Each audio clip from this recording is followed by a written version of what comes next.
కాంగ్రెస్ ప్రభుత్వం వస్తే కరెంటు కష్టాలు తప్పవని ఎన్నికల సమయంలో తాము చెప్పిన విషయం కేవలం 60 రోజుల్లోనే రుజువైంది అంటున్నారు మాజీ మంత్రి కేటీఆర్. కూకట్పల్లి నియోజకవర్గ విస్తృత స్థాయి సమావేశంలో ఆయన మాట్లాడారు. కాంగ్రెస్ అబద్ధపు హామీలిచ్చి అధికారంలోకి వచ్చిందని గుర్తు చేశారు.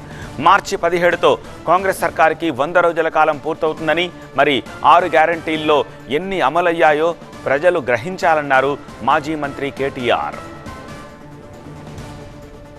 ప్రజలైతే మొన్న కొంత ఏమరపాటుతోని కొంత వాళ్ళు ఇచ్చిన మోసపూరిత హామీలు నమ్మి మోసపోయినారో వాళ్ళు నిజం తెలుసుకోవడానికి కూడా ఎక్కువ టైం పట్టదు. ఇవాళ మీరు చూస్తున్నారు, హైదరాబాద్లో 10 ఏళ్లలో ఎన్నడూ కరెంటు పోలేదు. మరి ఈరోజు చిన్న పిల్లల బర్త్డే పార్టీల్లో కూడా ఒక అర్ధగంట కరెంటు పోగానే పిల్లలే అంటున్నారు కాంగ్రెస్ కాంగ్రెస్ అంటున్నారు. కరెంటు పోగానే కాంగ్రెస్ కాంగ్రెస్ అని మాట్లాడుతున్నారు. నాకంటే బాగా మీకే తెలుసు. పోతుందా కరెంటు? పోతున్నది కరెంటు. చూడండి, ఒక 60 రోజుల్లో ఎంతమంది బాధపడుతున్నారు ఒక్కసారి చూడండి. గ్రామాలలో కూడా మీరు చూస్తే రైతులు కొంతమంది పాపం వీళ్ళు చెప్పిన మాటలు ఆగమైంది. ఈ ముఖ్యమంత్రి రేవంత్ రెడ్డి గారు ఆనాడు ప్రదేశ్ కాంగ్రెస్ కమిటీ అధ్యక్షుడిగా, కాంగ్రెస్ పార్టీ అధ్యక్షుడిగా ఏం చెప్పిండు ఒకసారి గుర్తు తెచ్చుకోండి.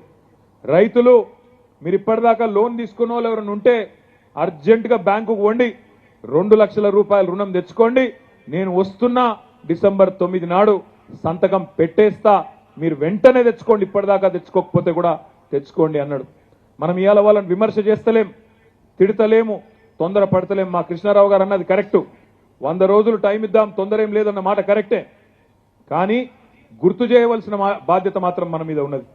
డిసెంబర్ 9 సంతకం పెడతా అన్నది మనం కాదు, రేవంత్ రెడ్డి గారే. అందుకే వారికి గుర్తు చేస్తా ఉన్నాం, అయ్యా డిసెంబర్ 9 పోయింది, జనవరి 9 పోయింది, ఇంకో 4 రోజులు అయితే ఫిబ్రవరి 9 వస్తుంది.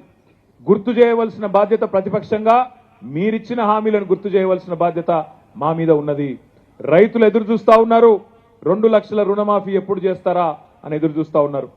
రైతులు చూస్తున్నారు, 500 రూపాయల బోనస్ ఇస్తా అన్నారు ప్రతి క్వింటాల్కు. మీరు రైతులందరూ ఎదురు చూస్తా ఉన్నారు. యాసంగి పంట, ఎండాకాలం పంట కోతలు కాగానే రైతులు ఎదురు చూస్తారు. 500 రూపాయల బోనస్ క్వింటాల్కు ఇచ్చి తీరుతామని మీరు ఏదైతే చెప్పినారో చేయాలని చెప్పి నేను గుర్తు చేస్తా ఉన్నా. ఇక్కడ మా ఆడబిడ్డలు ఇంత పెద్ద ఎత్తున్నారు. ఆడబిడ్డలందరికీ గ్యారంటీ కార్డులు ఇచ్చినారు. 100 రోజుల్లో 6 గ్యారంటీలు అమలు చేస్తానని చెప్పి గ్యారంటీల మీద ముఖ్యమంత్రి గారు, ఉప ముఖ్యమంత్రి గారు ఇద్దరు సంతకాలు పెట్టిన గ్యారంటీ కార్డులు భద్రంగా ఉన్నాయి. ఏం చెప్పినారు ఆనాడు? మహాలక్ష్మి అనే కార్యక్రమం తెస్తున్నాం, నెలకు ప్రతి మహిళకు 2500 రూపాయలు జమ చేస్తామన్నారు. కోడన్లకు 2500, అత్తలుంటే 4000 రూపాయల పెన్షన్ కూడా ఇంటింటికి ఇస్తామని చెప్పినారు. చెప్పినరా లేదా? మీకు వచ్చినాయి కార్డులు, గ్యారంటీ కార్డులు? పైసలు రాలేదు, గ్యారంటీ కార్డులు వచ్చినాయి అంటున్నా. అందుకే ఇవాళ రాష్ట్రంలో 1,57,00,000 మంది ఆడబిడ్డలు, 18 ఏళ్లు నిండిన ఆడబిడ్డలందరూ ఎదురు చూస్తా ఉన్నారు.